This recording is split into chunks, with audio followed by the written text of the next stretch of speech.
अस्सलाम वालेकुम एवरीवन। मैं उम्मीद कर रहा हूँ आप लोग सब खैर वाफियत से होंगे। मुझे कंफर्म कर देते हो, you people can hear me right? आवाज़ आ रही है मेरी आप लोगों को? अच्छा, एक मिनट।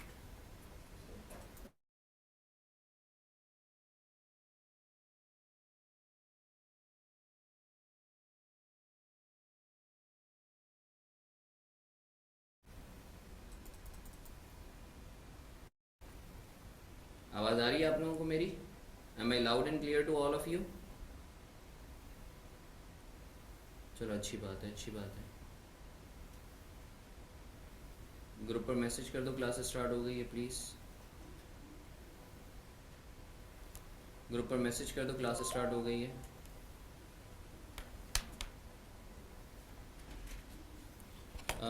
अकरम।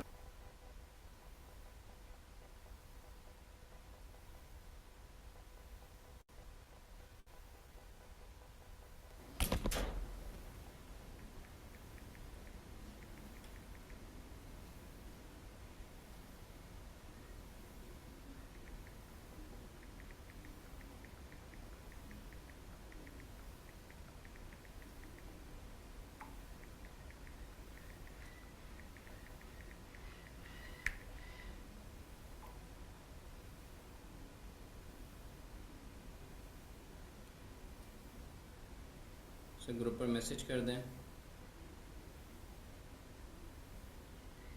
बस मुझे 1 मिनट दें ताकि बाकी बच्चे भी ज्वाइन कर लें।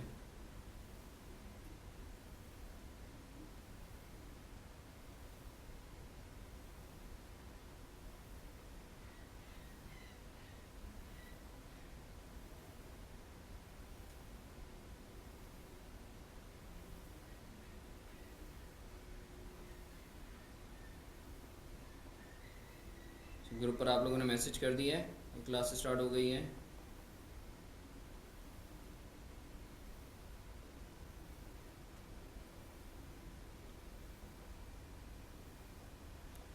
सर बिस्मिल्लाहिर्रहमानिर्रहीम। लास्ट सेशन में जो है हम लोगों ने कुछ इंटरेस्टिंग जो है क्या कहते हैं, इंटरेस्टिंग तो खैर मैं नहीं कहूँगा, कुछ हम लोगों ने बेसिक लेवल के क्वेश्चंस देखे थे। मैं एक दफ़ा रन थ्रू करवा देता हूँ, सही है? मैंने कुछ होमवर्क वगैरह भी तुम लोगों को दिए थे, यानी इट वाज सो अमेजिंग माशाल्लाह that all of you were so enthusiastic with respect to attempting the assignments. Okay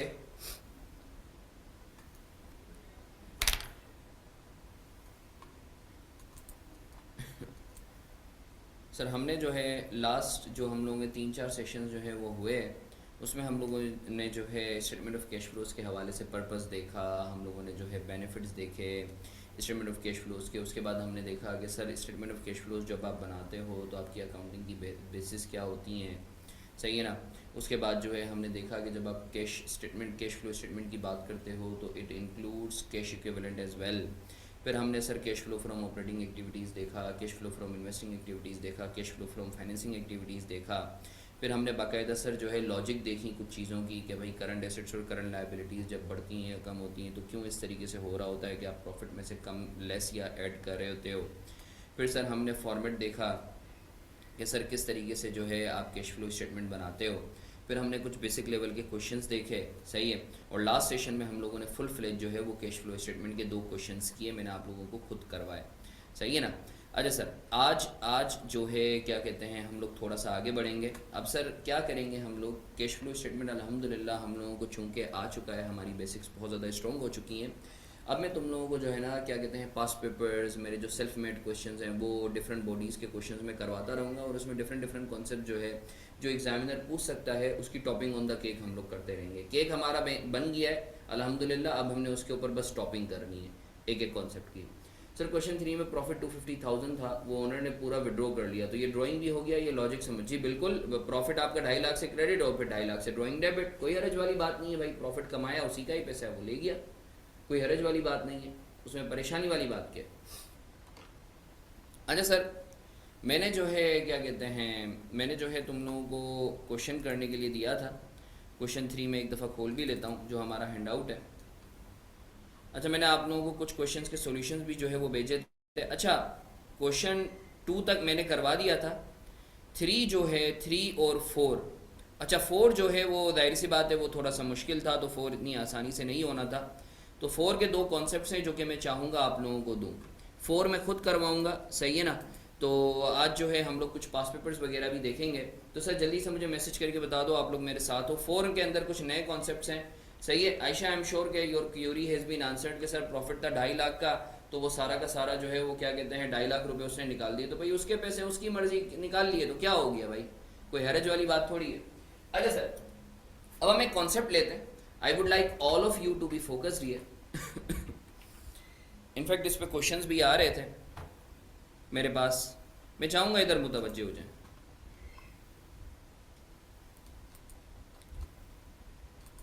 अच्छा, आज कौन सी क्लास है? 5वीं क्लास है, चौथी क्लास है, कोई मुझे बताएगा? 5वीं क्लास है, चौथी क्लास है?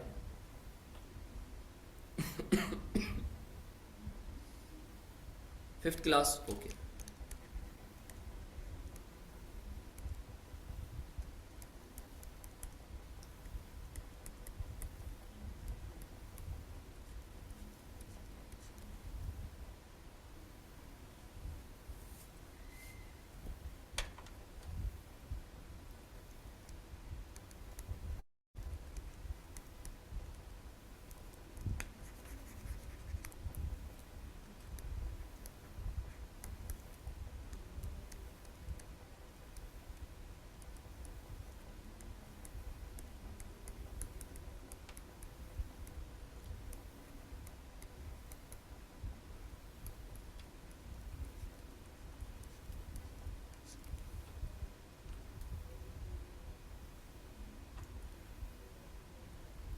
अच्छा सर, अब एक एग्जांपल कर लेते हैं, मैं चाहूंगा इधर मुतवज्जे रहें आप।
अच्छा सर, बिस्मिल्लाहिर्रहमानिर्रहीम।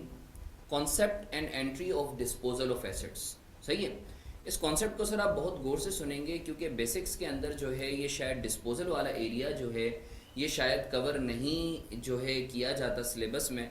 तो और चूँकि जो है डिस्पोजल एक अहम एरिया है, फिर उसके अंदर आगे फर्दर मॉडलिटीज़ वगैरह आती हैं, जैसे डिस्पोजल के अंदर एक्सचेंज ऑफ एसेट्स का कॉन्सेप्ट, कि सर आप जो है पुराना एसेट देकर जो है नया एसेट ले रहे हो, तो सर वो सारी जो मॉडलिटीज़ हैं उसके ऊपर मेरी अलग से वीडियो बनी हुई है, मैं इधर भी डिस्कस करूँगा। अभी हम नॉर्मली जो है एक एसेट की बात कर रहे थे कि सर एक एसेट अगर मैं डिस्पोज करता हूँ तो सर उसकी एंट्री क्या पास होगी। बहुत गौर से सुनिएगा, बहुत गौर से सुनिएगा। लेट्स से मेरा एक एसेट है जिसकी कॉस्ट है 1 लाख रुपए, और उसका अज्यूम करते हैं 5 साल लाइफ है। तो अज्यूम कर रहा हूँ स्ट्रेट लाइन मेथड है, तो हर साल का जो डेप्रिसिएशन एक्सपेंस होगा वो कितना होगा? अगर मैं इधर कैलकुलेट करूँ तो हर साल का जो डेप्रिसिएशन एक्सपेंस होगा वो कितना होगा? 100K divided by 5, 20K। इसका मतलब है ईयर 2 के एंड तक, अगर मैं बोलता हूँ कि 2 साल के एंड तक ये मेरे पास एसेट था, तो मैंने जो है इसके जो बेनिफिट लिए होंगे इस्तेमाल करके वो 40,000 तक के लिए होंगे। ऐसा ही है सर, ऐसा ही है सर। 40,000 तक का मैं ये बोल सकता हूँ कि एक्यूमुलेटेड डेप्रिसिएशन है। अच्छा सर, अब याद रखो, याद रखो, एक जनरल अपनी अंडरस्टैंडिंग के लिए याद रखो, किसी भी एसेट से जो है ना, किसी भी एसेट से आप 2 तरीकों से बेनिफिट ले सकते हो, कोई तीसरा तरीका नहीं होता। किसी भी एसेट से आप 2 तरीकों से बेनिफिट ले सकते हो। इसका मैं सॉल्यूशन भी आप लोगों को करवाता हूँ, ये कॉन्सेप्ट आप याद रखना। किसी भी एसेट से आप 2 तरीकों से बेनिफिट ले सकते हो। या तो इस्तेमाल करके या फिर डिस्पोज करके, जिसको आप सेल भी कहते हो। किसी भी एसेट से बेनिफिट या तो आप इस्तेमाल करके उससे बेनिफिट ले सकते हो या फिर बेचकर। याद रखो, आपको पता है कि जब आप बेनिफिट लेते हो तो स्टैंडर्ड को आपने एक्सपेंस में कन्वर्ट करना है, सही है। अगर आप बेच दोगे तो डिस्पोज करना है, और अगर आप उसको इस्तेमाल कर रहे हो तो इन द फॉर्म ऑफ एक्सपेंस आपने पीएनएल में ले जाना है, ऐसा ही है। अब सर ये जो यूज है ना, यूज, आप यूज को वियर एंड टीयर के नाम पर या आप इसको डेप्रिसिएशन के नाम पर जानते हो, डेप्रिसिएशन, या फिर आप आज तक के बेनिफिट की बात करो तो इसको मैं डेप्रिसिएशन, चूंकि फॉर द ईयर होता है तो मैं यूज को लिख देता हूं एक्यूमुलेटेड डेप्रिसिएशन, ऐसा ही है सर, एक्यूमुलेटेड डेप्रिसिएशन। जो इस्तेमाल करके आप बेनिफिट ले रहे हो this is called accumulated depreciation, और जो आप बेचकर बेनिफिट लेते हो sir this is called disposal proceeds, disposal proceeds, ठीक है। यहां तक आई एम श्योर आपको क्लियर है, जिसको आप कैश के नाम पे भी जानते हो। अच्छा सर, अब एक और चीज याद रखो कि जब हम डिस्पोजल की बात करते हैं तो लास्ट सेशन में मैंने आपको क्लैरिटी दी थी कि डिस्पोजल का मतलब कतन बेचना नहीं होता। बेचना is one of the way of disposal. There are other possibilities of disposal, for example acid destroy हो गया, एसिड चोरी हो गया, सही है ना। अब सर याद रखो कैश फ्लो के पर्सपेक्टिव से डिस्पोजल जब भी हो ना तो आपको जो भी डिस्पोजल के अगेंस्ट पैसे मिल रहे हैं ना, कोई भी दे रहा हो आपके लिए डिस्पोजल प्रोसीड्स होंगी। अब चाहे वो इंश्योरेंस वाला दे, चाहे पुलिस वाला आपको पैसे दे, चाहे आपका दोस्त आपको पैसे दे दे, तो from accounting perspective, from cash flow perspective, आपको उस डिस्पोजल के अगेंस्ट जो भी पैसा मिल रहा है वो डिस्पोजल प्रोसीड्स है। You don't need to worry about कि वो पैसा आ कहां से रहा है, सही है ना। अच्छा सर, ये चीज करने के बाद जरा एक चीज समझना, जब आप डिस्पोजल की अकाउंटिंग करते हो तो नॉर्मली जो है ना बच्चा परेशान होता है कि सर डिस्पोजल की एंट्री क्या पास होती है। तो उसकी मैं एंट्री आपको बता देता हूँ, एक तो मैं डायरेक्ट एंट्री बता देता हूँ और एक डिस्पोजल अकाउंट के जरिए एंट्री बता देता हूँ। दोनों एंट्री सही है, बट अगेन हम लोग डायरेक्ट पे बात करेंगे, सही है ना, क्योंकि पेपर में टाइम कम होता है। अलबत्ता मैं आपको बता दोनों देता हूँ। देखो याद रखो, जब भी डिस्पोजल होगा तो आपको पता है आपकी बुक से क्या जा रहा है, पीपी जा रहा है, आपका पीपी आपका क्रेडिट होगा, सही है, पीपी आपका क्रेडिट होगा। सर पीपी आपका कॉस्ट से कितने पे आ रहा था, 1 लाख पे आ रहा था, तो 1 लाख से आपका पीपी क्रेडिट हो जाएगा।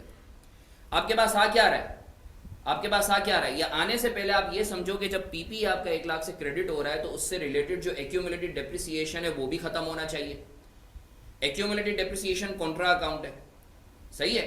सर कॉन्ट्रा अकाउंट का नेचर क्या होता है, जो उसका पेरेंट अकाउंट होता है उसका ऑपोजिट होता है वो, सही है। तो सर जब आपका पीपी बढ़ा था तो डेबिट होता था, अब जब खत्म हो रहा है तो क्रेडिट होगा। इसी तरीके से एक्यूमुलेटेड डेप्रिसिएशन जब इंक्रीज हुआ था तो क्रेडिट हुआ था, अब जब इसको खत्म कर रहे हैं तो हम डेबिट कर रहे हैं। सर खत्म क्यों कर रहे हैं एक्यूमुलेटेड डेप्रिसिएशन को, सर हम इसको एलिमिनेट इसलिए कर रहे हैं क्योंकि सर अगर तो आप सिर्फ पीपी को क्रेडिट करते हो कॉस्ट से और एक्यूमुलेटेड डेप्रिसिएशन को डेबिट नहीं करते तो आपकी बुक्स में पीपी नहीं होगा, उसका कोई ऐसा एक्यूमुलेटेड डेप्रिसिएशन होगा जिसका कोई वारिस ही नहीं है या कोई पेरेंट हेड ही नहीं है। अजीब सी बात है ना, एक्यूमुलेटेड डेप्रिसिएशन किसका होता है, एसिड का होता है। अब जब एसिड को ही आप खत्म कर रहे हो तो उससे रिलेटेड एक्यूमुलेटेड डेप्रिसिएशन को भी डेबिट करो। तो that is the logic behind कि सर आप डिस्पोजल के वक्त एक्यूमुलेटेड डेप्रिसिएशन को डेबिट क्यों करते हो, सही है सर। अब कुछ टीचर्स क्या करते हैं, वो इन दोनों को नेट करके बुक वैल्यू से जो है पीपी को क्रेडिट करवा देते हैं। वो तरीका कार भी जो है वो नंबर्स वाइज सही है, बट प्रैक्टिकली आपका ये तरीका यूज होता है कि एक्यूमुलेटेड डेप्रिसिएशन को आपने अलग से जो है इसका अकाउंट खोलना होता है, सही है सर। पेपर पर्सपेक्टिव से मैंने आपको दोनों तरीका कार बताए हैं और आपने कब कौन सा यूज करना है ये भी हम लोगों ने बात की हुई है। Having said that sir I am sure आपको जो है पीपी जो क्रेडिट हुआ और एक्यूमुलेटेड डेप्रिसिएशन डेबिट हुआ इसकी लॉजिक पता चल गई, सही है। अब सर आपके पास आ क्या रहा है इस डिस्पोजल के अगेंस्ट, सर आपने बेचा है या आपको डिस्पोजल के अगेंस्ट प्रोसीड्स मिली हैं 1 लाख की, सही है। अब सर सोचने का जाविया देखो, सर मुझे बताओ आपके पास जो पीपी था उसकी कॉस्ट कितनी थी, समझना मेरी बात, ये आपको कभी रटनी नहीं पड़ेगी, लॉजिकली आप लेके चलो। सर आपके पास जो पीपी था उसकी कॉस्ट कितनी थी, 1 लाख रुपए, तो 1 लाख रुपए से आपने पीपी को क्रेडिट करा। अब मुझे बताओ सर आपको जो बेनिफिट मिले इस एसेट से इस्तेमाल करके, आपको पता है बेनिफिट 2 तरीकों से मिल सकते हैं, या तो यूज करके जो हमें मिले हैं 40 के, और बेच के जो मिले हैं 1 लाख के। अब मुझे बताओ तुम्हें बेनिफिट ज्यादा मिले हैं या तुम्हारी कॉस्ट ज्यादा है। सर आपको 1 लाख की कॉस्ट के एवज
अस्सलाम वालेकुम बच्चों को थोड़ा सा इलेक्ट्रिसिटी का इशू हुआ है। Give me couple of minutes और सो। सही है ना, मैं आप लोगों से स्क्रीन शेयर कर रहा हूँ। सही है, मुझे सिर्फ 2 मिनट दो, मैं आप लोगों से स्क्रीन शेयर कर रहा हूँ।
अच्छा सर, आगे बढ़ें। आप लोगों को मेरी आवाज़ आ रही है? आप लोगों को मेरी आवाज़ आ रही है?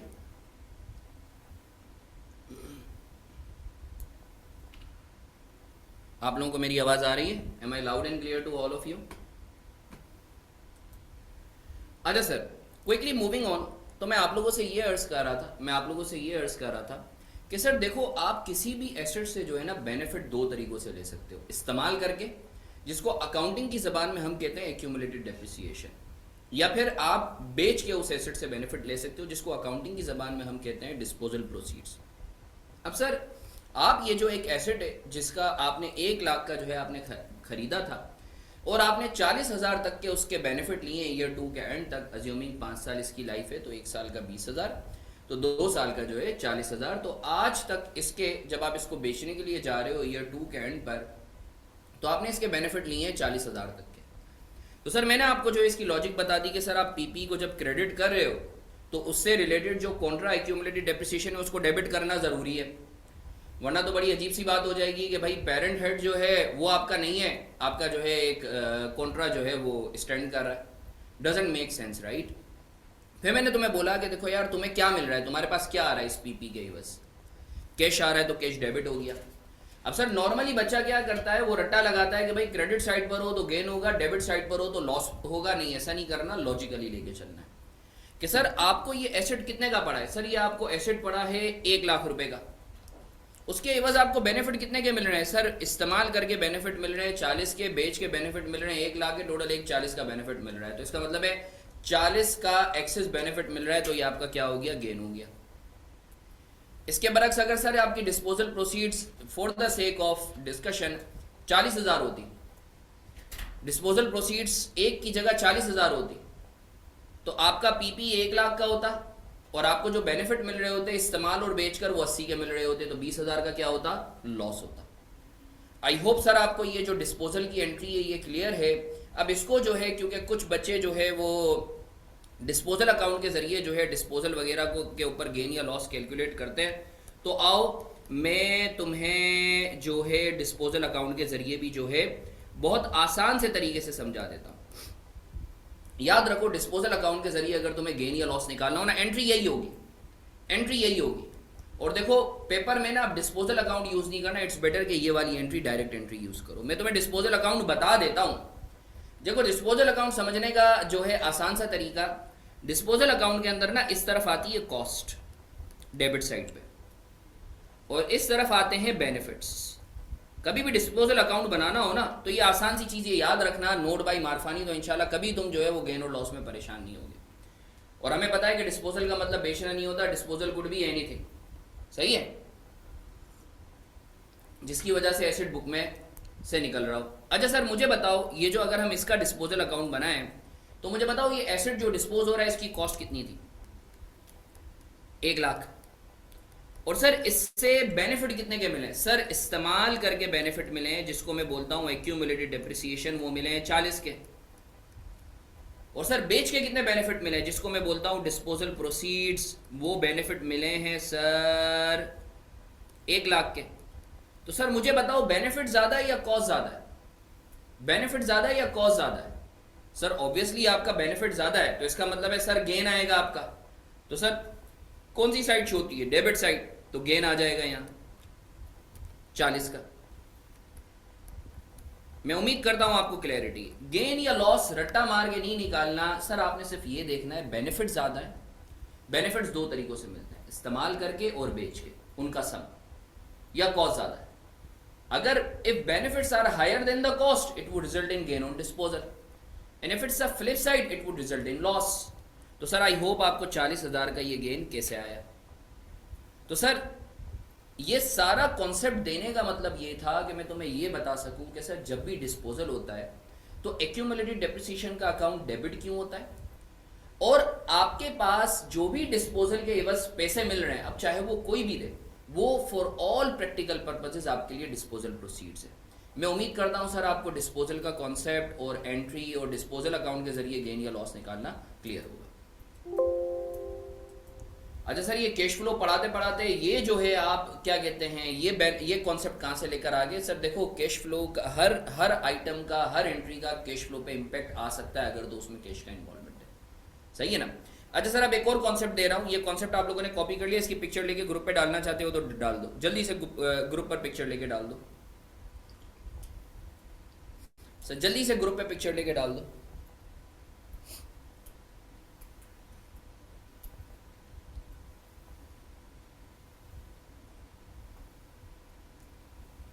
स्क्रॉल डाउन करूं या अगर जो है बाद में डाल दो भले, कोई मसला नहीं है, पिक्चर ले लो बाद में डाल देना,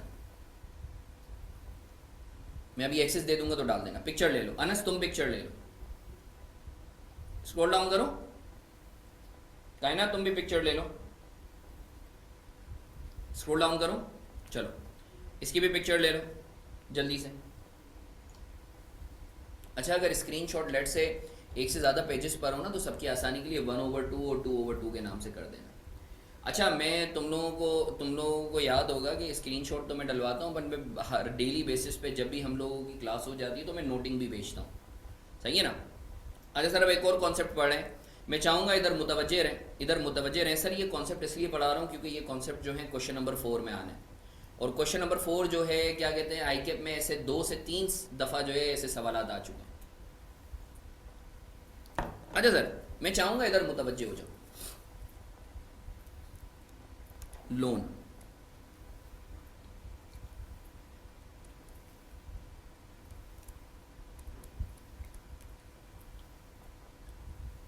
पहले मैं लिखवा देता हूँ फिर हम बात करते हैं।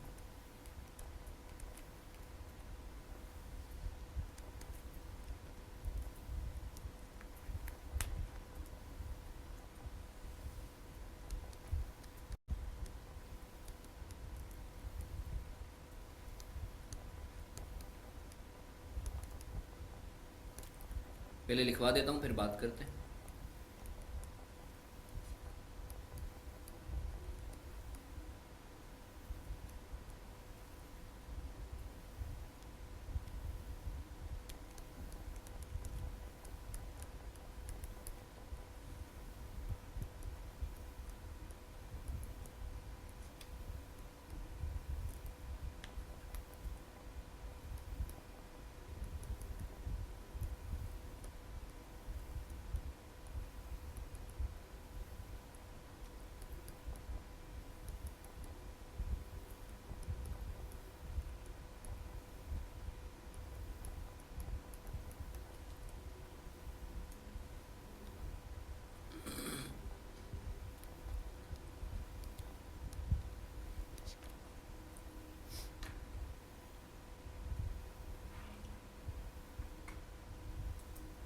अच्छा सर बिस्मिल्लाहिर्रहमानिर्रहीम।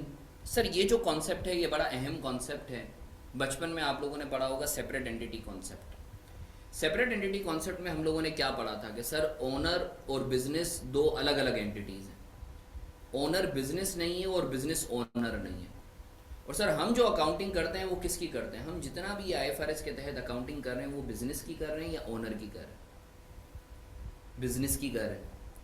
इसका मतलब सर आप जो कैश फ्लो स्टेटमेंट बनाते हो वो बिजनेस का बनाते हो, अगर बिजनेस के पास कोई पैसा आ या जा रहा है तो that would be accounted for in cash flow statement. अगर कोई पैसा बिजनेस के पास से आ या जा नहीं रहा, सही है, तो वो कैश फ्लो स्टेटमेंट में आना ही नहीं चाहिए, इनफैक्ट वो किसी भी अकाउंटिंग के अंदर नहीं आना चाहिए। मेक सेंस राइट, क्योंकि you are doing an accounting for business. If something has got no impact on the business, सही है, तो वो बिजनेस के डोमेन में या अकाउंटिंग या रिकॉर्ड्स में आना ही नहीं चाहिए। या अगर बिजनेस के पास से अगर मैं कैश फ्लो स्टेटमेंट की बात करूं तो अगर बिजनेस के पास से कैश गया ही नहीं है, सही है, तो वो बिजनेस के कैश के आउटफ्लो में आना ही नहीं चाहिए। With this context in mind अब सर अज्यूम कर लो बिजनेस ने जो है 1 लाख रुपए का लोन लिया, now it's time for repayment. अब पहला केस तो ये है कि भाई रीपे बिजनेस पूरा का पूरा 100% बिजनेस खुद कर रहा है, 1 लाख रुपए का लोन लिया था, बिजनेस खुद पे कर रहा है, तो सर रीपेमेंट की एंट्री क्या पास होगी, लोन डेबिट 1 लाख से, कैश क्रेडिट 1 लाख से, ऐसा ही है ना सर, ऐसा ही है सर। अच्छा sir case two sir owner pay करता है, ओनर पे करता है, बिजनेस पे नहीं कर रहा, तो सर देखो बिजनेस की तो लायबिलिटी कम हो रही है क्योंकि ओनर जो है बिजनेस के बिहाफ पे कर रहा है, तो लोन डेबिट हो जाता है 1 लाख से। क्रेडिट क्या होगा सर, सर आपको पता है कि ओनर जो भी बिजनेस में लेकर आता है, अब याद रखो हम लोग नॉर्मली समझते हैं कि कैपिटल का मतलब होता है ओनर का बिजनेस में एसेट लाना, no no no no no no. अगर बिजनेस की कोई लायबिलिटी अज्यूम कर रहा है ना ओनर, तो वो भी उसके लिए कैपिटल है बिजनेस के लिए। जैसा कि अभी ये जो लायबिलिटी थी 1 लाख की, ये ओनर ने अज्यूम कर ली कि भाई ये मैं पे कर रहा हूं, तो टेक्निकली ओनर का क्या बढ़ा, कैपिटल बढ़ गया, तो सर मैं कैपिटल क्रेडिट कर देता हूं। तुमने देखा ओनर ने पे किया, तो चूंकि कैश पे, बिजनेस के कैश पे इंपैक्ट नहीं आया, तो हमने कैपिटल को क्रेडिट कराया। अब कुछ बच्चे ना थोड़ा सा परेशान होते हैं, या कुछ पार्टिसिपेंट्स परेशान होते हैं कि नहीं सर कैश तो आया होगा ना, ओनर ने पहले बिजनेस को दिया होगा। कोई मसले वाली बात नहीं है, इस एंट्री को मैं थोड़ा सा एक्सपेंड कर देता हूँ आपकी बेहतर अंडरस्टैंडिंग के लिए। सर इस एंट्री को आप चाहो तो आप ऐसे भी बना सकते हो।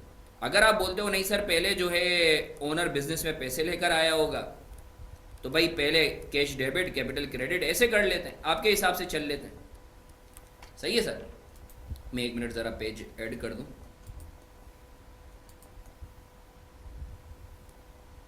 सही है, आप ये बोलते हो नहीं सर ओनर बिजनेस में पहले पैसे लेकर आया होगा और फिर इन पैसों को जो है इन पैसों से लोन उतार दिया होगा, तो सर आप ऐसे कर लो। आप ऐसे भी अगर करते हो सर, तो आपकी एंट्री यही पास होती है। आपका जो है कैश आया कैश चला गया, तो नेट बेसिस पर अगर आप देखो तो यही एंट्री पास हो रही है। तो सर आप पहले तरीके से एंट्री पास कर लो, दूसरे तरीके से एंट्री पास कर लो। बताने का मकसद ये है बिजनेस से कोई एक्स्ट्रा कैश नहीं गया। तो लॉन्ग स्टोरी शॉर्ट, अगर ओनर पे कर रहा है तो बिजनेस के कैश फ्लो पर नेट बेसिस पे इंपैक्ट नहीं पड़ेगा। मैं उम्मीद करता हूं सर आपको क्लैरिटी है केस 2 के हवाले से। सही है सर। अच्छा सर केस 3 कर लेते हैं। सर केस 3 में क्या होगा? सर केस 3 में जो है, केस 3 में आप क्या करेंगे? केस 3 में partially paid by business and partially bye owner.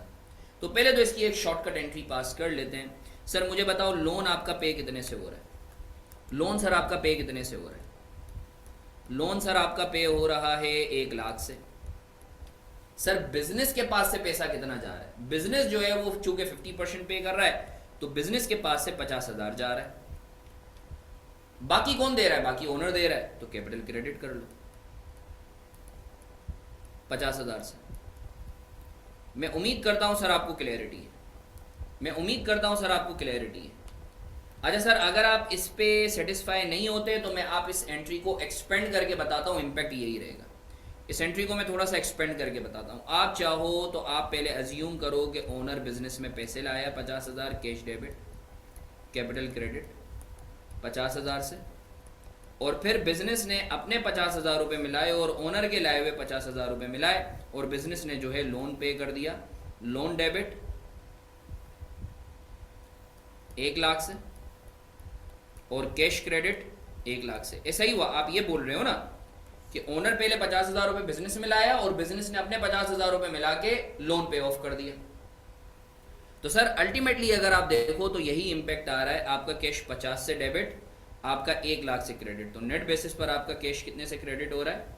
Net basis पर आपका 50 से क्रेडिट हो रहा है, कैपिटल आपका 50 से क्रेडिट हो रहा है, और लोन जो है वो आपका 1 लाख से डेबिट हो रहा है। तो सर लॉन्ग स्टोरी शॉर्ट, बताने का मकसद ये है कि आपका जो कैश फ्लो पर इंपैक्ट आएगा वो आएगा जो बिजनेस से गया है नेट बेसिस पर। पहले केस में चूंकि बिजनेस से 100% गया था, तो आप फाइनेंसिंग एक्टिविटीज में पूरा 1 लाख दिखाओगे। दूसरे केस में कुछ भी नहीं गया था, तो आप फाइनेंसिंग एक्टिविटीज के अंदर जो है आप नेट बेसिस पर कुछ भी नहीं दिखाओगे। यानी एक तरफ से पैसा आ रहा होगा, दूसरी तरफ से पैसा जा रहा होगा। और तीसरे केस में नेट बेसिस पर जो बिजनेस के पास से गया है वो 50% गया है, तो आप 50% दिखा रहे होगे। अब सर मैं इसको कैश फ्लो स्टेटमेंट में प्रेजेंट कैसे करेंगे मैं आपको दिखा भी देता हूं, बहुत गौर से सुनेंगे। कैश फ्लो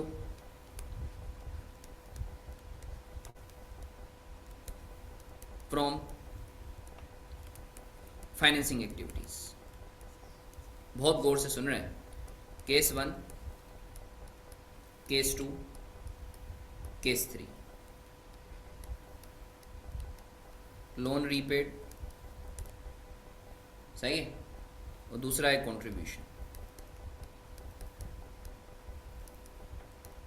सर पहले केस में सारा का सारा कौन पे कर रहा था? बिजनेस पे कर रहा था। तो सर देखो बिजनेस के पास से कैश कितना जा रहा है? 1 लाख। तो आप लोन रीपेड में 1 लाख दिखाओगे, और कंट्रीब्यूशन चूंकि ओनर ने कुछ भी नहीं किया है तो सारा का सारा आप 1 लाख रुपए। सही है। केस 2 में अगर तुम देखो, सही है, तो सर नेट बेसिस पे कोई भी इंपैक्ट नहीं होना चाहिए, बट मैं आपकी आसानी के लिए मैं दूसरा वाला जो है इसका इंपैक्ट मैं ले रहा हूँ एंट्री का। अल्टीमेट इंपैक्ट वही पड़ेगा, कोई भी नेट बेसिस पे कैश का इनफ्लो या आउटफ्लो नहीं होगा। सर पहले कंट्रीब्यूशन के नाम पर 1 लाख आया केस 2 में, तो मैंने 1 लाख लिख दिया डेबिट, ये रहा। और फिर लोन के नाम पर 1 लाख चला गया तो मैंने 1 लाख नेगेटिव दिखा दिया। सही है। आई होप आपको क्लियर है, नेट बेसिस पर कोई इंपैक्ट नहीं आ रहा। केस 3 में अगर तुम देखो तो मैं तुम्हारी आसानी के लिए मैं ये वाला जो है एंट्री का इंपैक्ट ले रहा हूं। अल्टीमेटली वही होगा, नेट बेसिस पे 50 जा रहा होगा। सर कैसे? सर कैपिटल के नाम पर बिजनेस लेकर आया है, कैपिटल के नाम पर ओनर लेकर आया है 50, मैंने 50,000 रुपये दिखा दिए, ये वाली एंट्री का इंपैक्ट। और फिर लोन के नाम पर 1 लाख रुपए पे ऑफ हुआ है। तो the point to be noted here is कि सर पहले केस में चूंकि बिजनेस पूरा का पूरा 1 लाख रुपया दे रहा था तो हमने देखो फाइनेंसिंग के अंदर 1 लाख रुपए पूरा दिखाया। केस 2 में सारा का सारा ओनर दे रहा था, तो आपने लोन रीपेड तो 1 लाख का नेगेटिव दिखाया, बट 1 लाख का कंट्रीब्यूशन भी दिखा दिया, तो नेट बेसिस पर आपने 0 दिखाया क्योंकि बिजनेस के पास से कुछ भी नहीं गया नेट बेसिस पर। केस 3 में चूंकि 50% ओनर ने दिया था, तो आपने जो ओनर ने दिया है 50 वो आपने दिखा दिया बिजनेस को, और फिर बिजनेस ने 50,000 रुपए अपने मिला के लोन पे ऑफ कर दिया, तो ये 1 लाख रुपए। तो नेट बेसिस पर बिजनेस के पास से केस 3 में 50,000 ही गया। तो सर एग्जामिनर की ये फेवरेट एडजस्टमेंट है कि भाई लोन रीपे हुआ है और ओनर ने भी कुछ पे किया है। तो सर आई एम श्योर आपको क्लियर है, जो ओनर ने पे किया है वो कंट्रीब्यूशन पे दिखाओगे, और लोन जो है तुम ग्रॉस अमाउंट पे दिखाओगे जितने से पे हुआ है। सर मैं उम्मीद करता हूं ये कॉन्सेप्ट आपको क्लियर है। सर मैं उम्मीद करता हूं ये कॉन्सेप्ट आपको क्लियर है। सर मैं एक दफा वापस से रिपीट कर देता हूं क्विकली कि सर लोन रीपे होना, लोन अगर आपने लिया है और बिजनेस रीपे कर रहा है तो सर 3 पॉसिबिलिटीज हैं, या तो बिजनेस रीपे करेगा, या तो ओनर रीपे करेगा, या फिर बिजनेस और ओनर जो है थोड़ा थोड़ा रीपे करेंगे। तो मैंने तुम्हें बताया कि देखो कैश फ्लो स्टेटमेंट में जो बिजनेस के पास से कैश गया है ना, तुमने वो दिखाना है।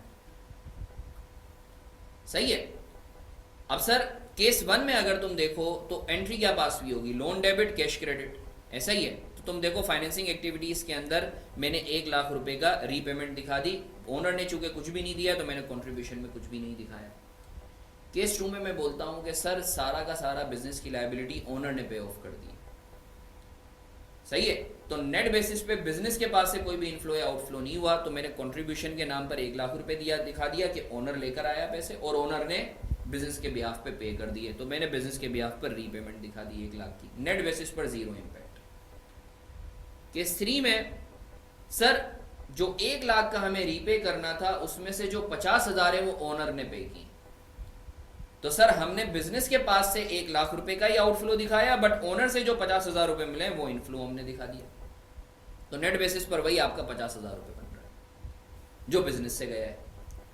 तो लॉन्ग स्टोरी शॉर्ट, सर जितना ओनर आपको जो है बिजनेस के बिहाफ पे कर रहा है उतना आपने कंट्रीब्यूशन में दिखा देना है, और जो लोन रीपे हो रहा है वो आपने लोन रीपेमेंट में दिखा देना। सर मैं उम्मीद करता हूं आपको क्लैरिटी। अगर कोई सवाल है तो प्लीज मुझसे बात कर लो, else we should move on.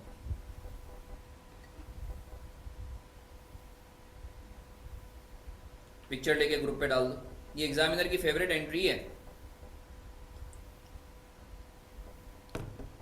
Picture लेके ग्रुप पे डाल दो।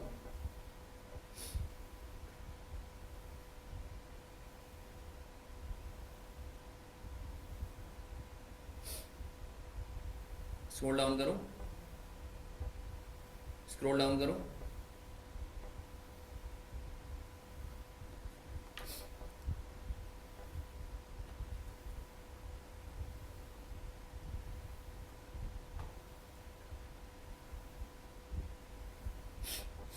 बात करें सर, आगे आगे बात करें।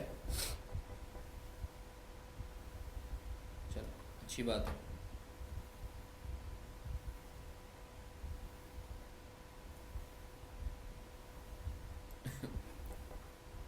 Sir now is the time for solving question number 4। मैं करवा दूं क्वेश्चन नंबर 4, जल्दी से बताएंगे सर, मैं करवा दूं। सर मैं चाहूंगा अब सब कुछ बंद करके ना इधर मुतवज्जो हो जाओ, हाथ में कैलकुलेटर ले लो, ये नोटिंग वगैरह सब मिल जाएगी। अभी सुकून से इस सवाल को देखो और मुझे हेल्प आउट करो। सही है? तो आप लोग सब मेरे साथ हो, आप लोग सब मेरे साथ हो।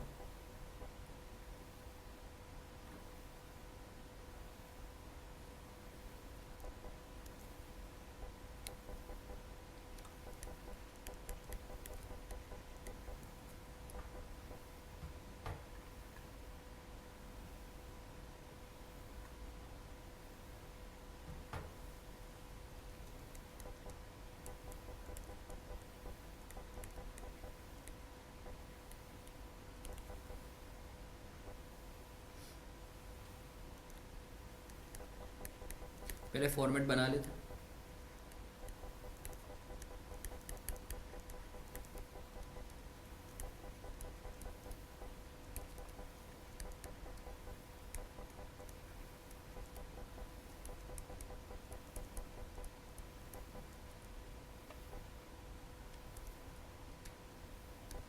मैं शॉर्ट फॉर्म यूज़ कर रहा हूँ, आप लोग नहीं कर सकते।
आजा सर, अब इस सवाल को कर लें, डिस्कस कर लें सर।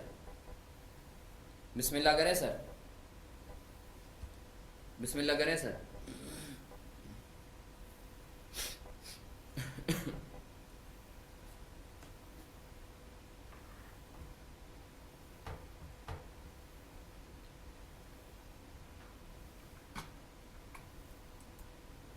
अच्छा सर, बिस्मिल्लाहिर्रहमानिर्रहीम। सर ये जो क्वेश्चन हम लोग करने के लिए जा रहे हैं, एक बड़ा कॉम्प्रिहेंसिव और आई वुड से मज़े का क्वेश्चन है।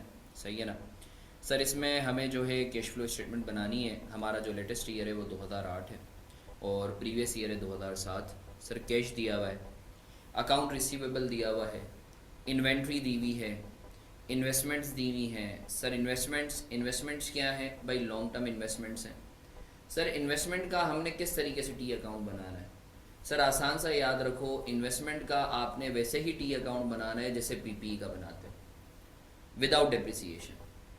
जैसे पीपीई का बिल्कुल डिट्टो पीपीई वाला ट्रीटमेंट होगा, एक्सेप्ट फॉर कि उसमें डेप्रिसिएशन चार्ज नहीं होगा। मतलब इन्वेस्टमेंट का अकाउंट तुम समझ लो जैसे लैंड का अकाउंट बनाते हो ना, लैंड का टी अकाउंट, कोई डेप्रिसिएशन नहीं होता, वैसे ही इन्वेस्टमेंट का अकाउंट बनेगा। आसान समझ जाए, मैं उम्मीद करता हूँ सर आपको क्लैरिटी। बना के बताता हूँ। फर्नीचर है, इक्विपमेंट है। Sir allowance for bad debts दिया हुआ है, हाँ अलाउंस फॉर बेड डेट्स दिया हुआ है। इसका मतलब है कि सर ये जो अकाउंट रिसीवेबल है इसमें से allowance for bad debts net of नहीं हुआ हुआ। इसका मतलब है ये जो अकाउंट रिसीवेबल है ये ग्रॉस बेसिस पे दिया हुआ है, ये ग्रॉस बेसिस पे दिया हुआ है। तो सर ये ग्रॉस और नेट में क्या फ़र्क होता है? अगर तो प्रोविजन फॉर बेड डेट्स जो है, जी बिल्कुल ये लॉन्ग टर्म इन्वेस्टमेंट है। कुछ नहीं कहा हुआ तो हम अज्यूम करेंगे लॉन्ग टर्म है, क्योंकि इन्वेस्टमेंट नॉर्मली लॉन्ग टर्म होती है। सर अकाउंट रिसीवेबल ग्रॉस का मतलब ये है provision for bad debts minus नहीं हुआ हुआ, और अकाउंट रिसीवेबल नेट का मतलब है provision for bad debts minus हुआ हुआ है। तो सर अभी तक जितने हम लोगों ने पहले क्वेश्चन किए थे उसमें अकाउंट रिसीवेबल नेट दिया हुआ होता था, तो हमें प्रोविजन का फर्क पड़ता ही नहीं था। अभी दिया हुआ है ग्रॉस, तो सर मैं कुछ नहीं करूंगा, ग्रॉस पे भी करवाऊंगा। अभी फिलहाल मैं नेट कर दूंगा इसे, अकाउंट रिसीवेबल में से प्रोविजन माइनस करके नेट डिफरेंस ले रहा हूँ। Once we are done with the question तो फिर मैं ग्रॉस पे अलग से करवाऊंगा, you don't need to worry, क्योंकि पेपर में हमें ग्रॉस में करना है। मगर पहले आसान तरीके से सीख लो, उसके बाद फिर हम लोग जो थोड़ा मुश्किल तरीका है उससे देख लेंगे लॉजिकली। अच्छा सर एक्यूमुलेटेड डेप्रिसिएशन दिया हुआ है। द पॉइंट आपने एक्यूमुलेटेड डेप्रिसिएशन अकाउंट को देखा तो आपके दिमाग में फ़ौरन जो है वो खटका लगा कि सर ये फर्नीचर और इक्विपमेंट का जो अकाउंट है ये कॉस्ट पे दिया हुआ है। सर इसके बाद ट्रेड क्रेडिटर्स दिए हुए, अकाउंट पेएबल मतलब एक्रूड एक्सपेंसेस दिए हुए, bill payable. Sir bill payable क्या होता है? अकाउंट और बिल में क्या फ़र्क होता है? सर अगर याद रखो वर्बली कमिटमेंट है ना आपका किसी से या किसी का आपसे, तो ये होगा अकाउंट। और अगर इन राइटिंग आपका राइट है किसी से पैसे लेने, या इन राइटिंग आपने किसी को बोला हुआ है कि भाई मैं पैसे दूंगा, तो ये कहलाता है बिल। सही है ना? बिल ऑफ एक्सचेंज तुमने पढ़ा होगा। Note, note payable, bill payable. Note payable होता है promissory note payable, bills payable वो बिल ऑफ एक्सचेंज पेएबल। तो सर इन दोनों में सर क्या ट्रीटमेंट करेंगे? ये तो आपने जो है वो समझा दिया फ़र्क। सर कुछ नहीं करना, जो आप अकाउंट पेएबल का ट्रीटमेंट करते हो वैसे ही करना है। बढ़ रहे हो तो बढ़ा देना क्योंकि करंट लायबिलिटी है। Long term loan T account बनेगा, कैपिटल टी अकाउंट बनेगा। अब सर ज़रा अदर इन्फॉर्मेशन को पढ़ लेते हैं। अदर इन्फॉर्मेशन में ये बोलता है सर ये इक्विपमेंट था एक आपका जो डिस्पोज हुआ है आपका सर 23,000 में। सही है सर, 23,000 का डिस्पोज हुआ है। कॉस्ट थी, आई एम सॉरी, कॉस्ट जो इक्विपमेंट डिस्पोज हुआ है इसकी कॉस्ट थी 23,000 की। उसके ऊपर एक्यूमुलेटेड डेप्रिसिएशन था 40% का। डिस्पोज हुआ है 6,500 में डिस्पोजल प्रोसीड। सही है, ठीक है सर। इसी तरीके से बोलता है payment against long term loan amounted to ₹22,000 of which 12,000 were paid by mister Marfani out of his personal account. तो माशाल्लाह हम सब को पता है कि सर टोटल जो पेमेंट हुई है वो 22,000 की हुई है। उसमें से जो मारफानी ने कंट्रीब्यूट किया है वो 12 किया है, तो ये 12 कंट्रीब्यूशन के नाम पर इनफ्लो दिखाएंगे और 22 का आउटफ्लो दिखाएंगे। तो नेट बेसिस पे कितना आउटफ्लो हो रहा है? वही आपका 10,000 का, क्योंकि बिजनेस के पास से अगर तुम देखो तो गए 10,000 है, तो आप लोन रीपेड में 22 दिखा दोगे और कंट्रीब्यूशन में 12 दिखा दोगे। अब ये बोलता है on 1 January 2008, this is something really interesting.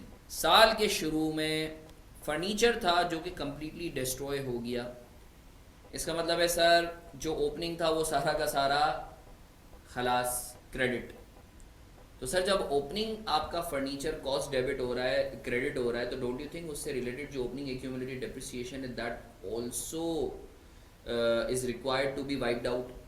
उसको भी आपको ख़त्म करना पड़ेगा। अभी हमने पढ़ा था जब आप डिस्पोज करते हो तो आप एक्यूमुलेटेड डेप्रिसिएशन को भी ख़त्म कर देते हो। तो बच्चे ने जो नॉर्मली मिस्टेक की वो ये की कि वो जो है जब ये देखा कि भाई डिस्ट्रॉय हो गया तो वो बेचारा फर्नीचर को तो क्रेडिट करा था बट एक्यूमुलेटेड डेप्रिसिएशन को डेबिट नहीं कर रहा था। अच्छा सर, अब ये होता है proceeds receive from the insurance company amounted to ₹60,000। ये जो डिस्पोजल हुआ है in the form of destruction, उसके अगेंस्ट हमें प्रोसीड्स मिली है 60,000। ये हमारी डिस्पोजल प्रोसीड्स हैं। Investments were sold at ₹7,500 above their cost. Mister Marfani withdraws ₹15,000 each month for his personal use. मतलब साल में कितना?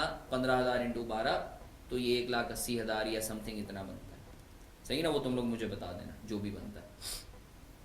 तो सर ये सवाल डिस्कस कर लिया। अब सर बिस्मिल्लाह करें, सर बिस्मिल्लाह करें। चलें सर आ जाए। तो सबसे पहले वर्किंग्स बना लेते हैं, लाइन बाय लाइन चलते हैं।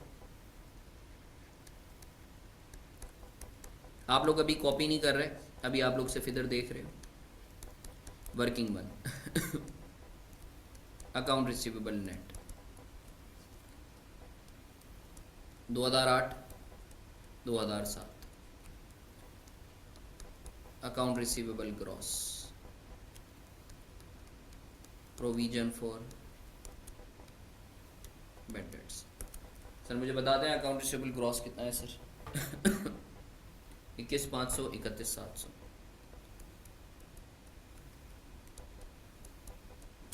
प्रोविजन फॉर बैड डेट्स कितना है sir? Provision for bad debts 9,700, 6,500।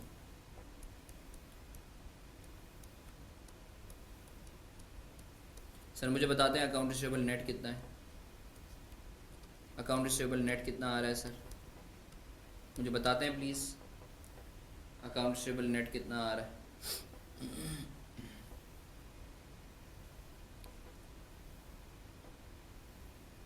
11,300।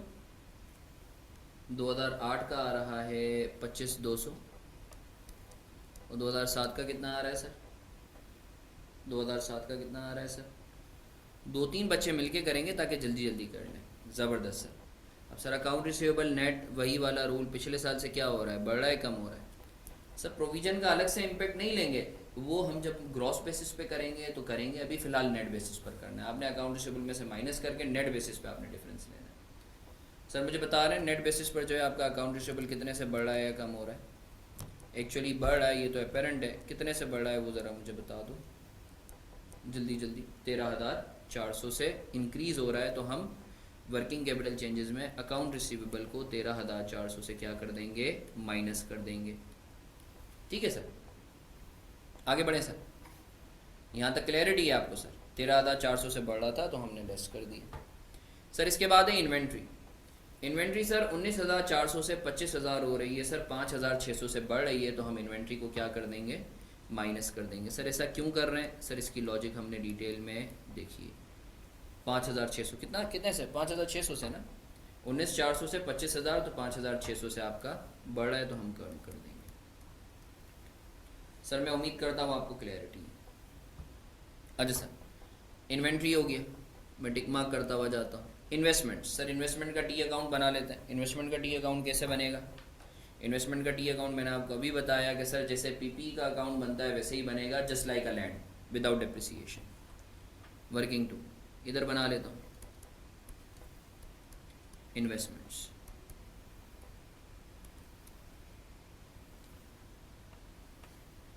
और आपको पता है इन्वेस्टमेंट का जब आप अकाउंट बनाओगे तो जस्ट लाइक अ पीपी, तो इसका मतलब है गेन और लॉस ऑन डिस्पोजल भी होगा।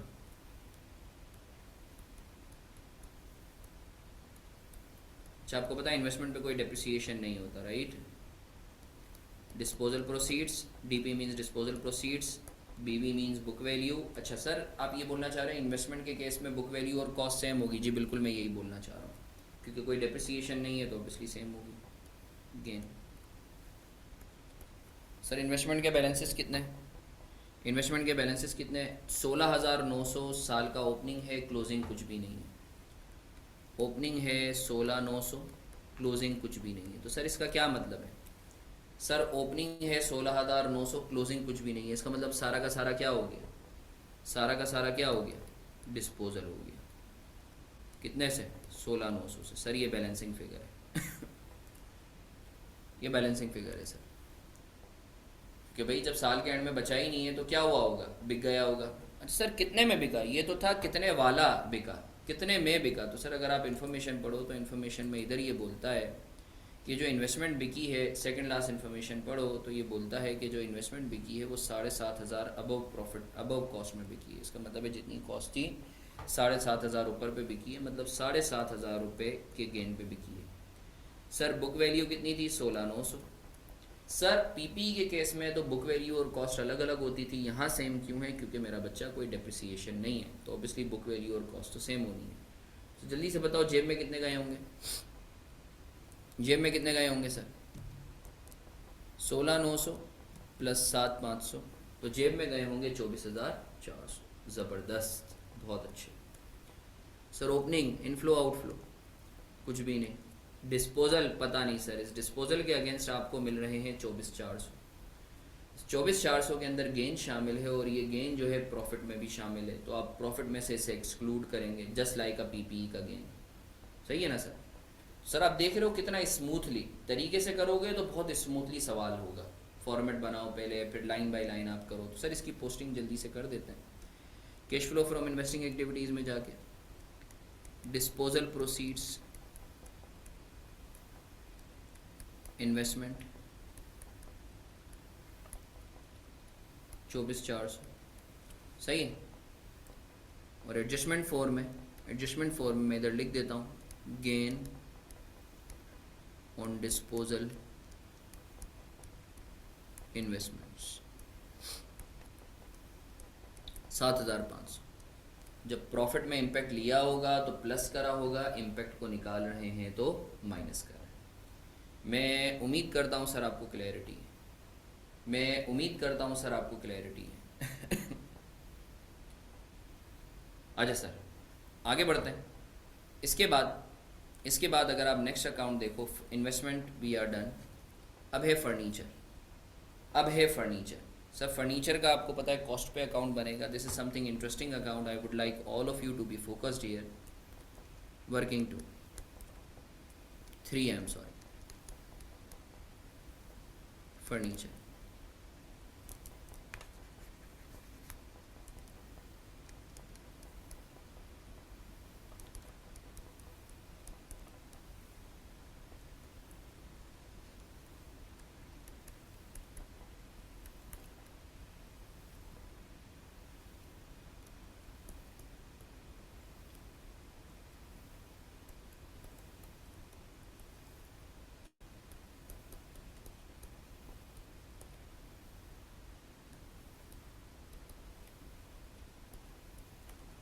सर ओपनिंग कितना था फर्नीचर का? ओपनिंग था सर 64 और 80।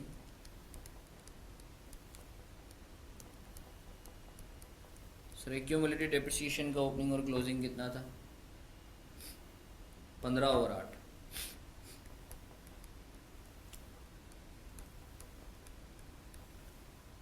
अच्छा सर अब आप एक बात नोट करो, इन्फॉर्मेशन में क्या बोलता है? इन्फॉर्मेशन में इट स्टेट्स कि on 1 January 2008 the furniture was completely destroyed by fire. Sir साल के शुरू में सारा का सारा फर्नीचर जल गया, डिस्पोज हो गया, डिस्ट्रॉय हो गया। Proceeds from the insurance company वो 60,000। इंश्योरेंस कंपनी ने 60,000 रुपये इसके एवज दिए, मतलब डिस्पोजल प्रोसीड्स। भाई हमने पढ़ा था ना कि डिस्पोजल के अगेंस्ट जो भी मिले वो डिस्पोजल प्रोसीड्स। तो सर जब डिस्पोज हुआ तो हमने जो है फर्नीचर को जो है क्रेडिट कर दिया 64 से।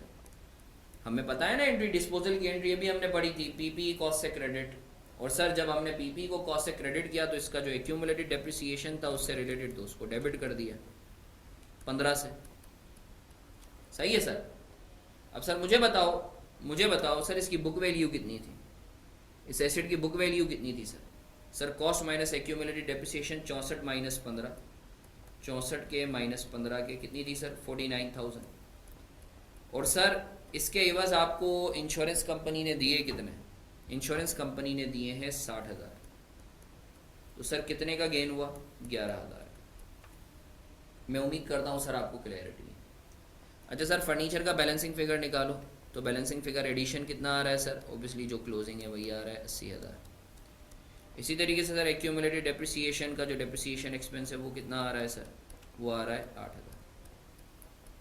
मैं उम्मीद करता हूँ सर आपको क्लैरिटी। सर ओपनिंग सर कुछ भी नहीं, एडिशन आउटफ्लो, डिस्पोजल पता नहीं सर। डिस्पोजल के लिए आप यहाँ आए, इसके एवज आपको मिले हैं 60,000 इनफ्लो।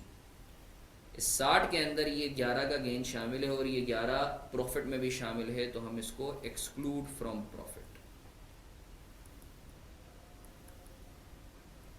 सही है। आई एम श्योर सर आप लॉजिकली लेकर जो है किस तरीके से हमें चलना है आप लोग समझ रहे हो। इसकी पोस्टिंग कर देते हैं सर जल्दी से। Addition furniture 80,000। मैं शॉर्ट फॉर्म लिख रहा हूँ, डीपी टाइम बचाने के लिए आप लोगों ने नहीं लिखनी। फर्नीचर 60,000 डेप्रिसिएशन एक्सपेंस,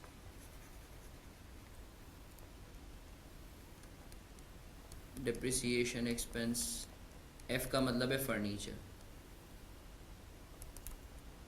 कितना था 15,000। गेन ऑन डिस्पोजल फर्नीचर कितना सर 11,000। आप देख रहे हो सर कितनी स्मूथली जो है वो आपकी पोस्टिंग होते जा रही है। सही है, आगे बढ़े सर। जी सर आगे बढ़े, आगे बढ़े सर। अच्छा सर, अल्लाह का शुक्र है, देखते ही देखते हमारा ऑलमोस्ट एसेट का जो है साइड क्लियर हो गई है। सिर्फ अब इक्विपमेंट रहता है, बाकी जो है almost we are done with 50% of our question. Sir equipment को जल्दी से कर लेते हैं, इक्विपमेंट का टी अकाउंट बना लेते हैं, वर्किंग 3, इनफैक्ट वर्किंग 4।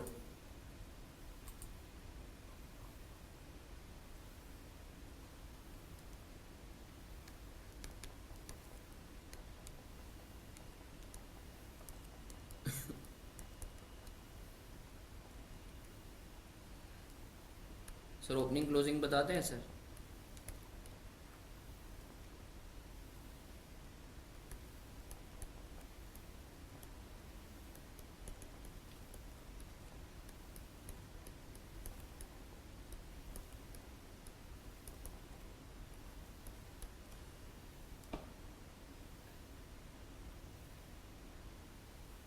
अगर डेप्रिसिएशन की इन्फॉर्मेशन दी हुई है तो करेंगे, वरना नहीं करेंगे, क्योंकि ये IAS 16 का सवाल नहीं है, ये आपका कैश फ्लोज का सवाल है। ठीक है ना बच्चा, अगर डेप्रिसिएशन की इन्फॉर्मेशन दी हुई है तो आप करेंगे, वरना नहीं करेंगे। अगर डेप्रिसिएशन की इन्फॉर्मेशन नहीं दी हुई, चाहे कुछ भी लिखा हुआ हो, यू कांट डू एनीथिंग ना। सही है।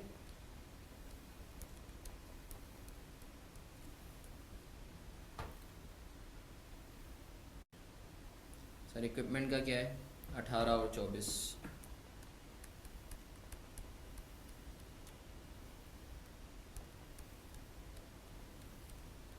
सर इन्फॉर्मेशन अगर आप पढ़ें तो इन्फॉर्मेशन में बोलता है इक्विपमेंट है उसकी कॉस्ट है 23,000, डिस्पोजल जो हुआ है,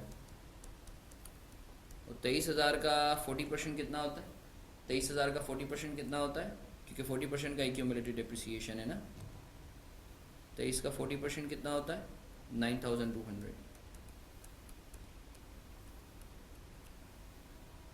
अच्छा सर, ये बिका कितने में सर, बुक वैल्यू कितनी है, बुक वैल्यू कितनी है सर 23 माइनस 9.2,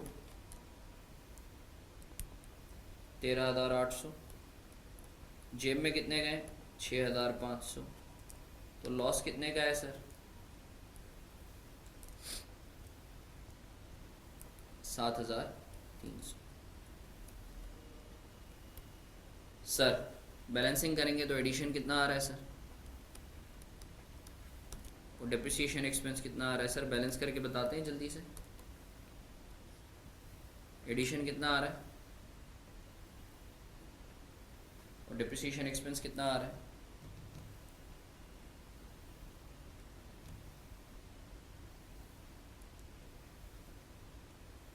66,000 और डेप्रिसिएशन एक्सपेंस कितना आ रहा है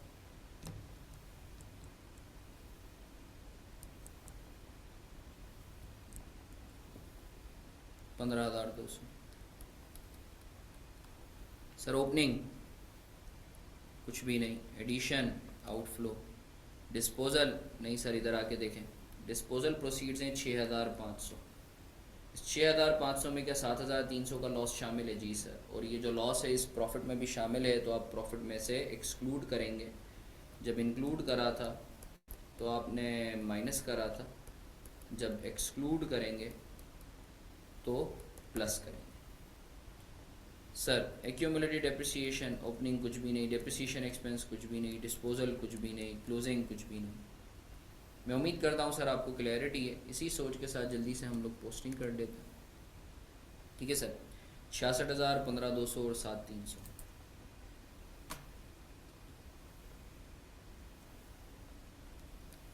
disposal proceeds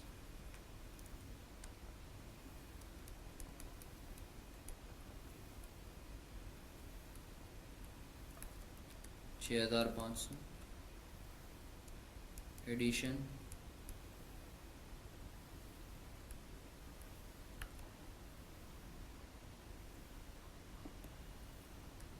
66,000, loss on disposal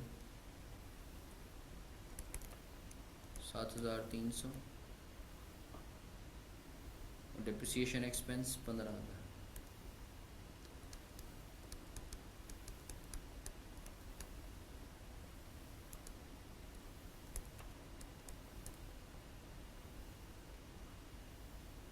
पंद्रह 200।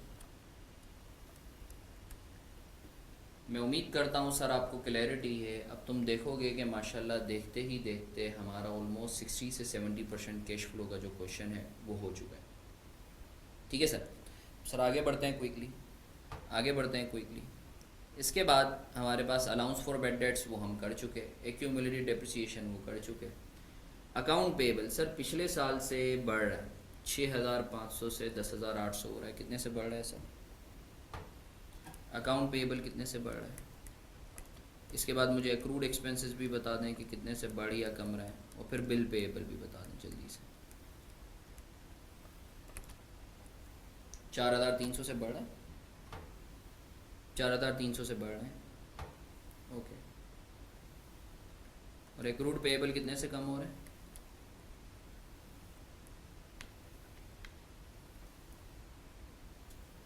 6,500 से कम हो रहे हैं। ज़बरदस्त। बिल्स पेएबल कितने से आपके बढ़ या कम रहे हैं? बिल पेएबल आपके कितने से कम हो रहे हैं? 2,100 से। थैंक यू हसीन। मैं उम्मीद करता हूँ सर आपको क्लैरिटी। अब सर हमारा आखिरी आइटम रह गया है, then we are done with the question. We are almost done, like around 90% of cash flow statement. Paper में से 50% चाहिए होता है। अगर तुम आगे ना भी करते इसके अलावा भी बाकी क्वेश्चन, तो इंशाल्लाह you would have been through.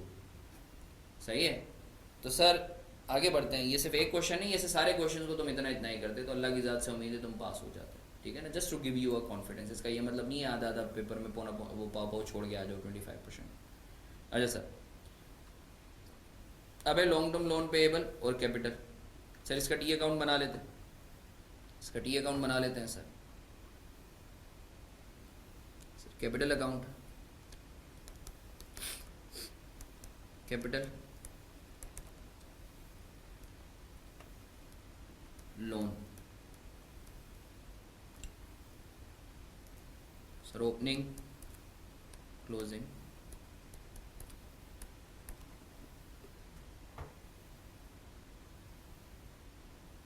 तिरपन 800, 31,800।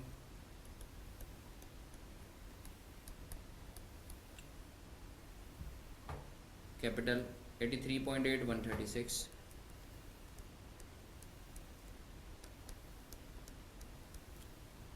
अच्छा सर, अगर तुम इन्फॉर्मेशन पढ़ो तो इन्फॉर्मेशन में बोलता है कि 22,000 की लोन की रीपेमेंट हुई है। सही है। उसमें से 12,000 मारफानी ने पे की है। सही है।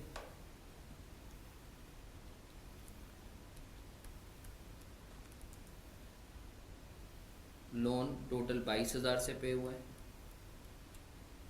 सही है। और कंट्रीब्यूशन के नाम पर इधर मैं दिखा देता हूँ, 12,000 मारफानी ने पे की। सही ना, तो कैपिटल है ना। एंट्री बाकायदा मैंने आपको बना के बता दी थी। सही है, मैंने एंट्री आपको बना के बता दी थी। लोन आपने 22,000 से डेबिट किया है, कंट्रीब्यूशन 12,000 से क्रेडिट करा है। सही है। और वो कैश का जो भी इम्पैक्ट है वो ऑटोमेटिकली आ जाएगा, you don't need to worry. सही है। आप चाहो तो इधर कैश लिख दो। सही है। आप चाहो तो कंट्रीब्यूशन में भी कैश लिख दो, कोई मसले वाली बात नहीं है। आपकी वर्किंग है, आपकी नरेशन है। अगर लास्ट इन्फॉर्मेशन देखो तो वो बोलता है ड्राइंग करता है मिस्टर मारफानी 15,000 हर महीने। मतलब 15,000 इंटू 12 कितने होते हैं? 15,000 इंटू 12 कितने होते हैं? 15 इंटू 12 कितने होते हैं? 15 इंटू 12 कितने होते हैं सर? 15 इंटू 12 सर कितने होते हैं? 1,80,000। ठीक है सर। अब सर ज़रा बैलेंस करेंगे, कैपिटल का अकाउंट बैलेंस करेंगे जल्दी से सर। कैपिटल का अकाउंट सर बैलेंस करेंगे जल्दी से। कैपिटल का अकाउंट बैलेंस करेंगे सर। कितने से प्रॉफिट आ रहा है? इसी तरीके से सर आप जो है लोन पेबल का अकाउंट बैलेंस करेंगे तो ऑब्टेन्ड कितना आ रहा है, प्रॉफिट कितना आ रहा है? 139,800। Are you sure? ओके, 139,800। और आपका लोन ऑब्टेन्ड कितना आ रहा है?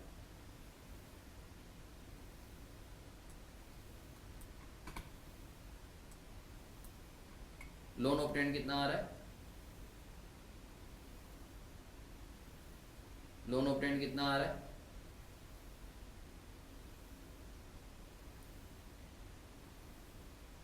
प्रॉफिट कितना है ज़रा मुझे बताओ।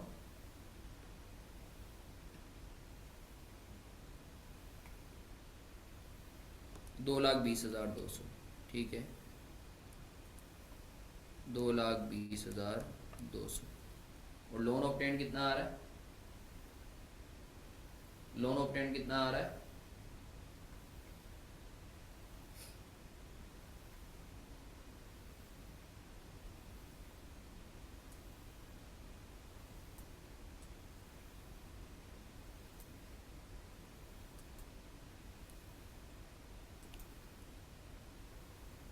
लोन ऑब्टेन्ड सर आपका, अच्छा कुछ भी नहीं आ रहा, बैलेंस हो रहा है।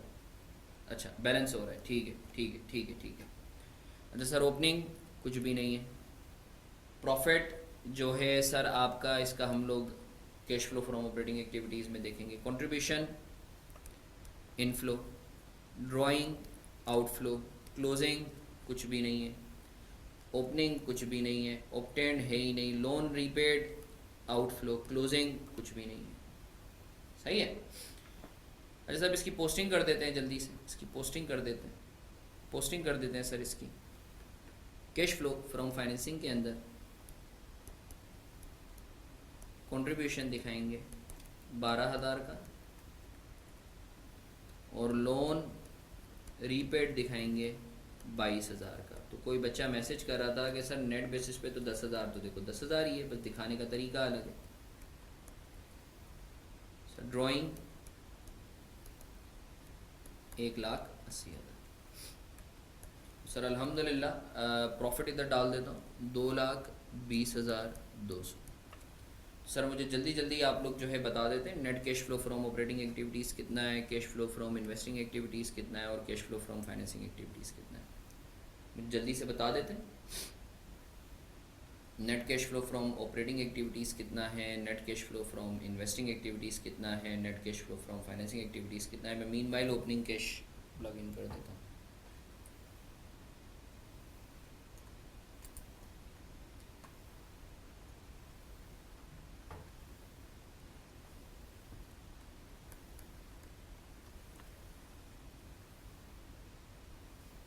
कोई बच्चा ऑपरेटिंग एक्टिविटीज़ टोटल कर ले, कोई इन्वेस्टिंग कर ले, कोई फाइनेंसिंग कर ले, तो जल्दी जल्दी हो जाएगा।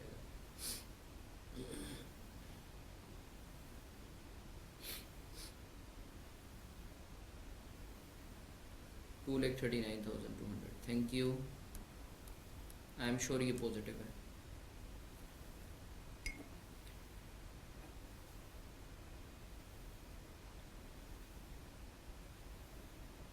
अच्छा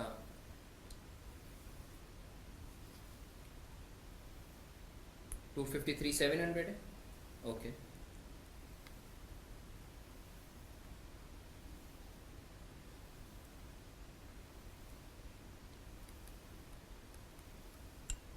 फाइनेंसिंग 1,90,000। थैंक यू सारे। इन्वेस्टिंग कितना है? फर्नीचर की डिप्रिसिएशन जो है बेटा कितनी आई है? 8 आई है ना, 8 होगी। फर्नीचर की डिप्रिसिएशन 8 होगी, बिल्कुल सही है। फर्नीचर की डिप्रिसिएशन 8 होगी, 8,000 है फर्नीचर की डिप्रिसिएशन। करेक्टली आइडेंटिफाइड, फर्नीचर की डिप्रिसिएशन 8 होगी।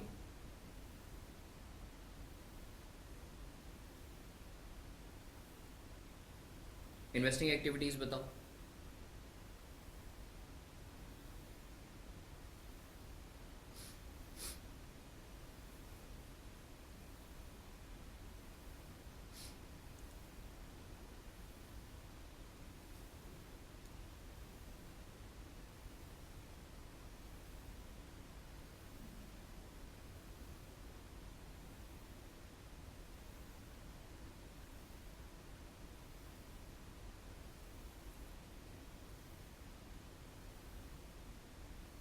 55,100। ये ऑपरेटिंग है इन्वेस्टिंग है क्या है?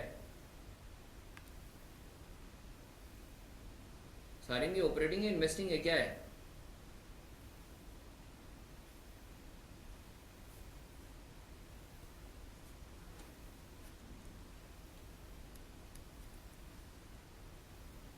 अच्छा positive negative,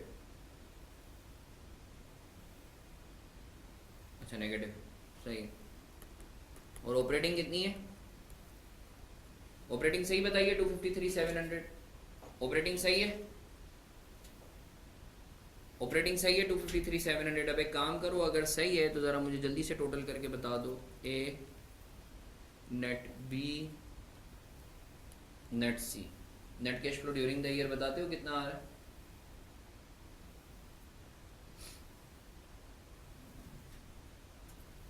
net cash flow during the year बताते हो कितना आ रहा है?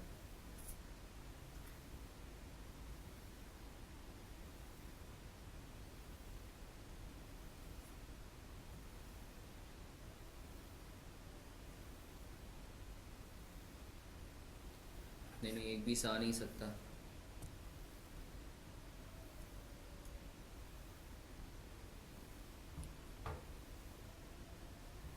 41,400 माइनस 5,200, 41,400 माइनस 5,200।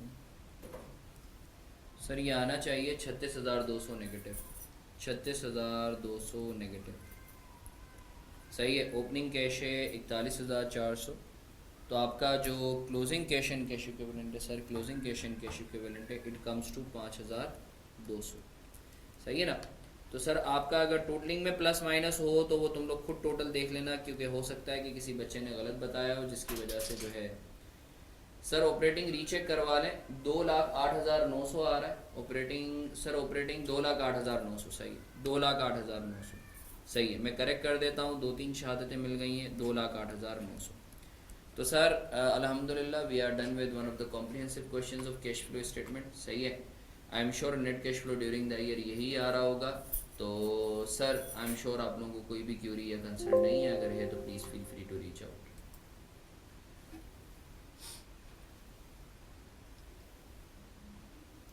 सब इसकी पिक्चर लेके जल्दी से ग्रुप पे डाल दें।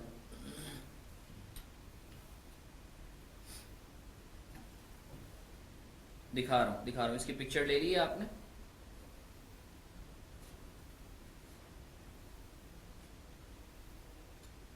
सईदा रोशान बेटा, अगर क्लोजिंग से मैच कर रहा है ना, बैलेंस शीट के क्लोजिंग से, तो इसका मतलब है वो सही है।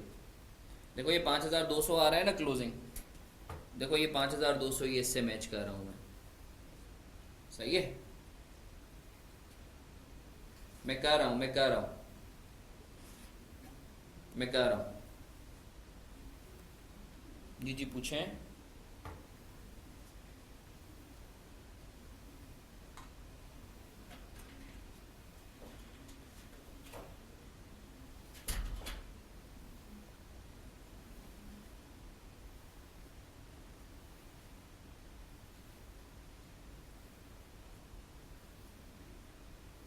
सर पिक्चर लेके ग्रुप पे डाल दो। अच्छा मैंने स्क्रॉल डाउन भी कर दिया, इसकी भी पिक्चर ले लो प्लीज़।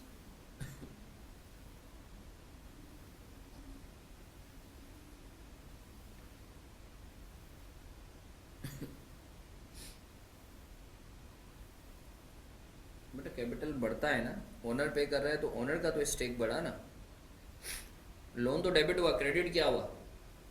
ओनर बिजनेस में कैपिटल लेकर आया, ओनर का स्टेक बढ़ गया ना बच्चा। यहाँ इसकी नहीं हो रही होगी, वो ऊपर वाले की हो रही है, इसकी नहीं हो रही होगी।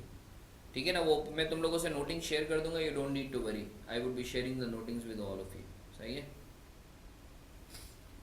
पिक्चर ले लो जल्दी से।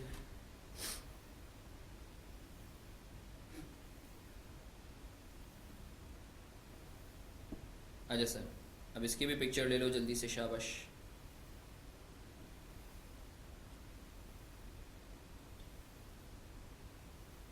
तो सर अल्हम्दुलिल्लाह we are done with the question. सही है। अगर किसी का कोई सवाल है तो प्लीज़ मुझसे पूछ सकते हो, otherwise we should call it a day. से क्लास ऑफ करें। क्लास ऑफ करें?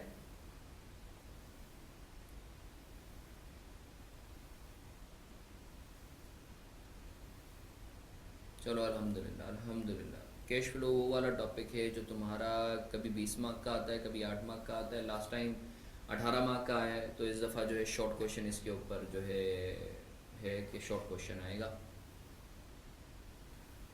क्वेश्चन 5 का आंसर बेटा अगर क्लोजिंग से मैच कर रहा है तो हाँ यही है, 14,300 ही है। मैंने भेजा तो है, ग्रुप पे भेजा तो है मैंने।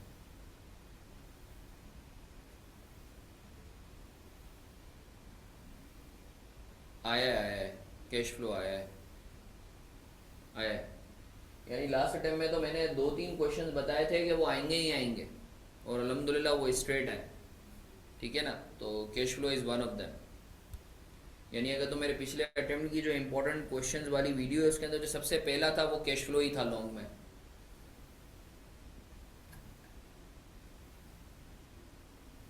और अल्हम्दुलिल्लाह जब बच्चे करके आए तो देवर लाइक के साथ टेली करके आए अल्हम्दुलिल्लाह। अच्छा सर, तो this is it from my side. I wish मैं तुम लोगों के साथ और थोड़ा टाइम जो है वो क्वेश्चन वगैरह हम कर लेते हैं, बट अगेन चूँकि मेरे जो है FR2 की भी क्लास है, तो इंशाल्लाह हम लोग जो है फिर कल हमारा कब है फिक्स टाइम टेबल के तहत जो है हमारी कब क्लास है? अच्छा, अब तुम्हारे पूरे बैच का जो है मैंने टाइम टेबल फिक्स कर दिया है। हाँ, हफ्ते में 5 दिन क्लासेस होंगी, तुम्हें पता है ना, I am sure everyone knows about this. Sir आपकी स्टोरी स्टोरी मैंने सुनानी है, ठीक है ना, तो जो है क्या कहते हैं इंशाल्लाह नेक्स्ट क्लास में पक्का पहले स्टोरी, फिर इंशाल्लाह जो है मोटिवेट करेंगे आपको थोड़ा सा, सही है, ताकि आप लोग पढ़ाई की तरफ माशाल्लाह पढ़ तो रहे हो, और थोड़ा सा जो है तुम लोग जो है सर ने नहीं नहीं सुनाएंगे इंशाल्लाह। अगले यानी नेक्स्ट क्लास में जो है हम लोग पहले स्टोरी पे बात करेंगे, सही है, मुझे तुम लोग आगे बढ़ने नहीं देना, सही है, जब तक स्टोरी पे बात ना करें, सही है। तो जो है अपना बहुत सारा ख्याल रखो, अल्लाह तुम सबका हामी और नासिर हो। मेरी तबीयत थोड़ी सी डाउन चल रही है, ठीक है, बल्कि ऑब्वियसली फीवर वगैरह है, वो फ्लू वगैरह भी हो रहा है, तो तुम लोगों से दुआओं की दरख्वास्त है, ठीक है। इंशाल्लाह फिर मुलाकात करते हैं। अच्छा, तुम लोगों का होम असाइनमेंट है क्वेश्चन नंबर 5, ठीक है ना, इसके बाद वाला जो क्वेश्चन है ना वो तुम लोगों ने करना है। Question number 5 I would like कि प्लीज़ आप लोग सब अटेम्प्ट करें, सही है। तो इंशाल्लाह फिर मुलाकात होती।